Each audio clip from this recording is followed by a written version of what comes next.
There are two kids and a dog in the house, so if you hear kids yelling, dogs barking, please ignore it. Welcome to a special episode of Habits Matter. Hi, I'm your host Shreyasi Singh, founder and CEO of Harappa Education, where our mission is to power your world of work with good habits. You're tuning in to a flash episode, The Home Office. We're in conversation with three guests who talk about the challenges and joys of working from home. Before you dive in, let me assure you, 100% of this episode has been produced and recorded over phone calls and web calls from the safety of our homes while practicing social distancing. We never could have thought this would be possible, but we actually put together most of the episode on Sunday, March 22nd, when India observed Janata Curfew. In this episode, does collaboration suffer in the absence of a physical office? How do I stay motivated when I'm all by myself? Can I work from home in my pajamas? And could this be a turning point in the way we work? I'm Natasha Puri and I head marketing for a publishing house called Juggernaut Books. For the last 8 months, I've been working from Dehradun, which means I have been a stay-at-home worker for the last 8 months. I actually stopped telling people that I was working from home or working remotely because it was just interpreted as having some chill job where you're like, whether you're working or not, you're like on vacation and like it doesn't count. And I think now, because of the circumstances, suddenly that is changing, right? Like work from home is like the future of work, and we must find the right tools and we must be productive. But hello, like 2 years back, people were like, working from home is like, oh, you have some chill job and you're probably not serious about your career. As the ongoing epidemic rages across the world, life has turned upside down and we're locked in our houses, working from home. We aren't quite sure what to make of WFH, although its early benefits, including autonomy and flexibility and a non-existent commute, are welcome. Veterans like Natasha, though, have been doing it for a while. Her verdict, working from home is not a breeze. My initial few months were extremely productive. I think I was at my creative best. I've been with this company for the last 3 years, so there's a time when you're not giving your best to the company, I think, and just going to office and doing the same thing over and over again really kills that creativity. So being in a different space really helped me with that. If the first week of Harappa being WFH is any indication, I agree with Natasha. Not only did the 79 people team move to mandatory work from home overnight, we did more work and we did it faster. We weren't in maintenance mode last week. We cooked up new ideas and moved them along faster. Of course, a week is a blip in a company's journey at least. But Natasha's point about an initial upswing certainly did hold up for my team. But how long will that be true? What about the fears and dangers of too much online, too much tech, and too much screen time? What will that do to us a month out or 3 months out? Will it rewire our brains? Hi, I'm Nivedita Singh, and I'm a counselor and a psychotherapist, and I've been practicing in this space for the last 30 years. I help people deal with their daily problems of living, whether personal or professional. It is definitely getting people to lean more heavily on the virtual world. Now, the virtual world was something which was a kind of an escape earlier, because if there was something which was bothering us in our real life, you kind of got in there. It was this very beautifully curated world where everything that's happening is good and nice. And if it's not good and nice, then move to the next platform where things are good and nice. But here, it's pretty much, every platform you're on is really spelling doom. So I noticed that people are kind of, reaching the end of their, patience and their thresholds of tolerance of, how to deal with being confined at home. whether working from home or whether taking care of families or children being home. I mean, you feel inadequate. You feel you're inequipped to really deal with something like this. There's another common enemy, the lack of motivation, that might dampen working from home. We're social beings after all. We transfer energy to each other. An absence of meaningful interaction can make us all feel listless. There are all these sort of leadership talks and management talks that kind of tell you have your top 3 priorities of the day and then focus on that. I think all that really goes for a toss in the real world when you're working from home. Staying motivated if you're working from home is a challenge. It's a real challenge. There are days which just kind of get away from me. But there are also days which are extremely, extremely productive. So I think I still struggle with it. I personally like it because I like being able to define my own day. So in that sense, I think it's a personal preference, but it is a struggle. The struggle is real. If you're struggling to get work done, it can help to bring some structure to your work from home routine. One size never fits all, but listening to people who've been there can help. Maybe you'll find something someone says useful, else at least you'll know that you tried. Harpreet Grover, a successful entrepreneur who had founded and later sold CoCubes, a campus hiring tech company, tells us how he gets the basics right. You will still find it difficult. What are some best work from home practices, right? For example, if the person needs to have a designated work area, they need to get a table and a chair so that they feel like they're working. A lot of people recommend that, you dress up for work. If you stay in home clothes, you won't feel like you've gone to work. You've been used to going to work in your work clothes. So dress up in comfortable work clothes so that you feel like you've come to work. So third is you tell your family members, these are some times that I'm going to work from home and, I wouldn't want to be disturbed. So these are certain best practices that you have to keep reiterating with people you are working with to ensure that they are following that and their morale is up. The final thing I would add there is, we are social beings. So in times like these, when we will not be able to meet a lot of people physically out there, we need to take care of our mental health. We need to take care of our physical health. Do not think you're going to take a bath after you do this meeting or this call, or quickly we'll just wrap up these emails and then go and take a bath.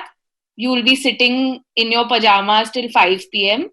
So please just wake up, take a bath, and then get down to work. 2, find a way to use your wardrobe, because suddenly you're just always going to be in pajamas.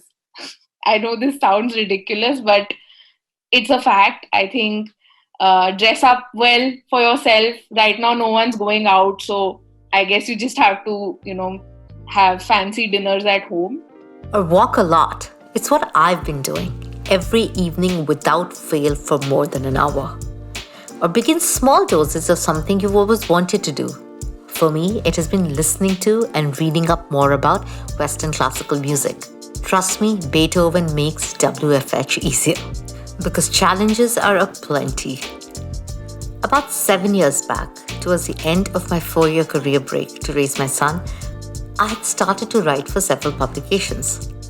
For one such article, I had an interview with a well-known CEO. My son was in a particularly clingy phase, and I eventually did the audio interview sitting on the butt in my loo with 2 doors, the bathroom door and the bedroom door, as shield from a screeching 4-year-old.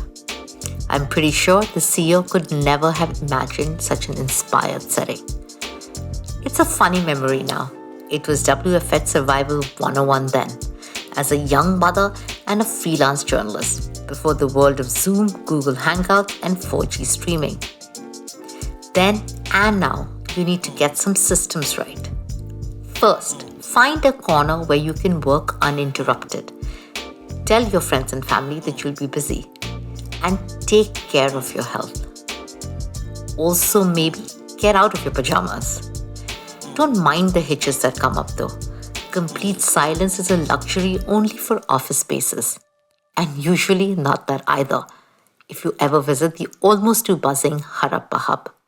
Home is where life happens, and where the doorbell rings incessantly in the morning for a range of services, especially if you have children and other family members. You don't need to swat them away. No matter what happens at home, there's one skill that will see you through. What we're talking about is the importance of strong communication, right? I think what we need to realize is that when we talk face to face, we are using all our five senses to be able to listen to each other. But as you move that to work from home, you only have your chat or text or video calls, and there's not a lot of external context which goes missing.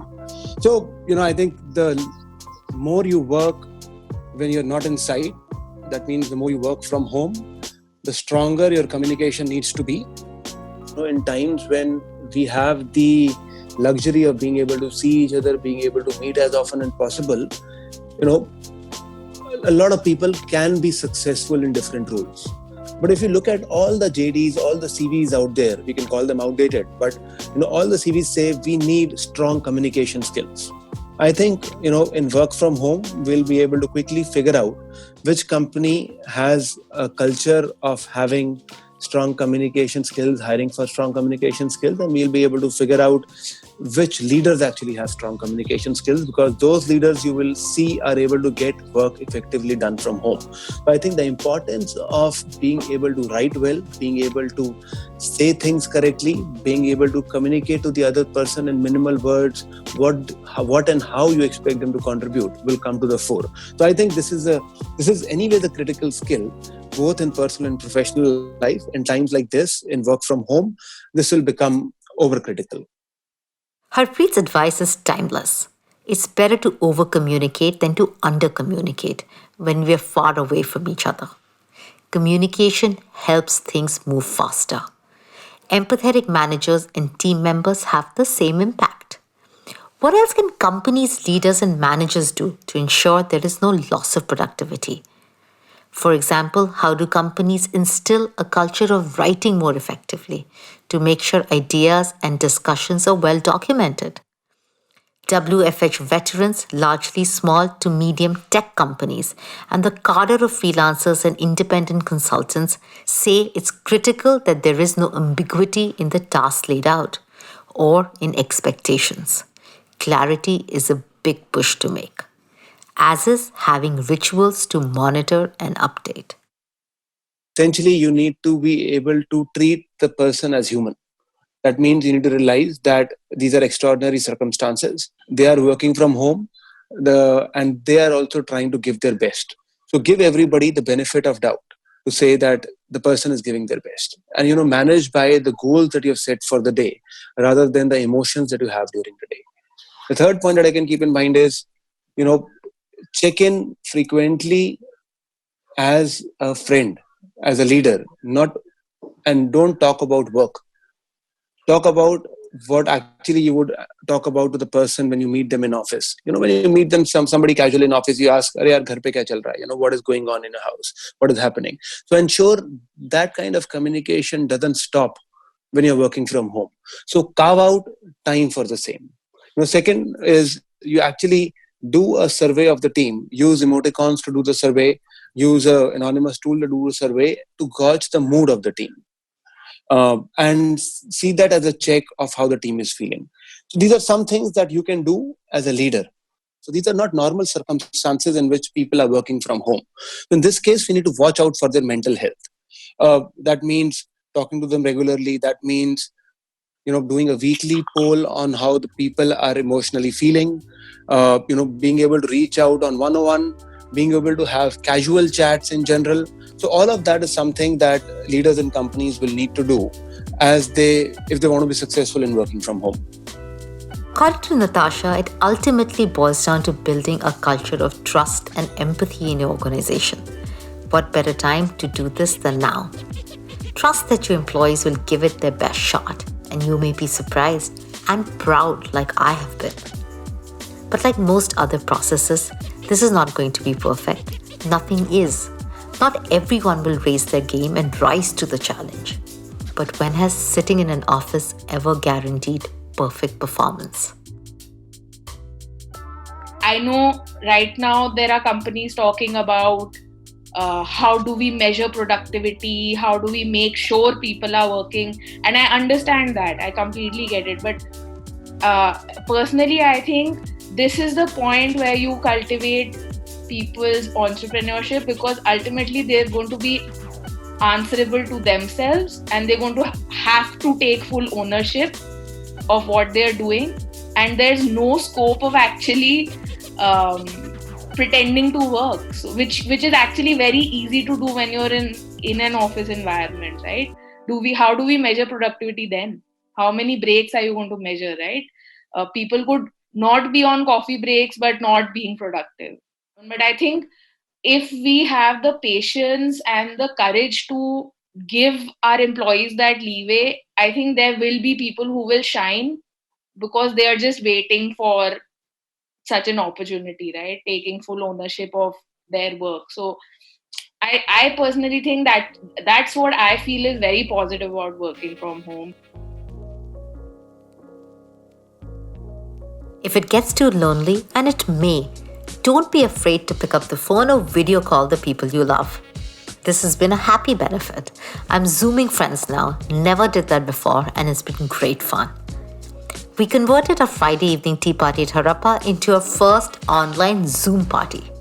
As my colleague Lokesh called it, it was PFH, or Party from Home. 50 of us joined in and spent 30 minutes laughing about bizarre virtual backdrops, doing a rapid-fire round of questions, and missing the brewed jugs of tea by trusted office staff Ajay.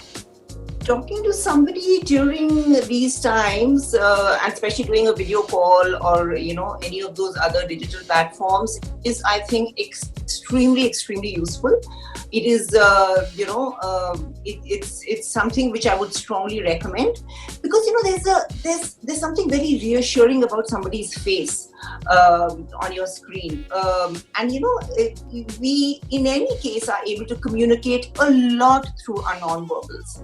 So even if somebody sees compassion in that person's eyes, sees the person nodding in agreement when you are when you're kind of verbalizing the trivialest of concerns, and if the person is not really laughing or dismissing it, it's really reassuring.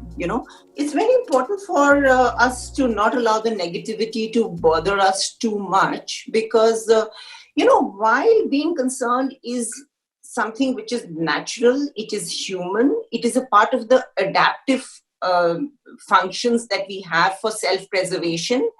But the same functions which are adaptive and which serve us well, if taken to the next level, can actually become maladaptive. Seek help if you have to. If not now, when? These are unprecedented times. Anything that makes you feel better should be deployed. You don't have to work like a robot. It's fine. I mean, I cherish the fact that whenever I want, I can take out 2 minutes and play with my pet, or do something that I normally would never be able to do if I was in the office. So it's okay, just don't take it so seriously. It's fine. It's liberating. You're working flexibly. It's great. It's a privilege. Enjoy it. We're living in a time of massive shifts. But on the bright side, also some wonderful epiphanies, like learning a whole new way of management, or that a meeting really could have been just an email, or discovering that your team can get things done no matter what, or seeing our skies and rivers return to a pristine blue. Is this a watershed moment in human history? Could it change the way we work forever? Don't forget to write in to tell us your funniest remote work stories. The show is produced by Nitin Shamsuddin, scripted by Soumya Bahuguna, managed by Nishant Singh, under the editorial direction of Seema Chaudhary. Shout out to our bright audio engineer Madhavan Bhattacharjee, our design team Archit Thapar, Suman Kaur and Neha Nagar, and our product team Neeraj Sharma and Akash Trivedi. You can subscribe to Habits Matter on all your favorite podcast platforms. Please also follow Harappa Education. We are on LinkedIn, Facebook, Twitter, and everywhere else. You ain't seen nothing yet.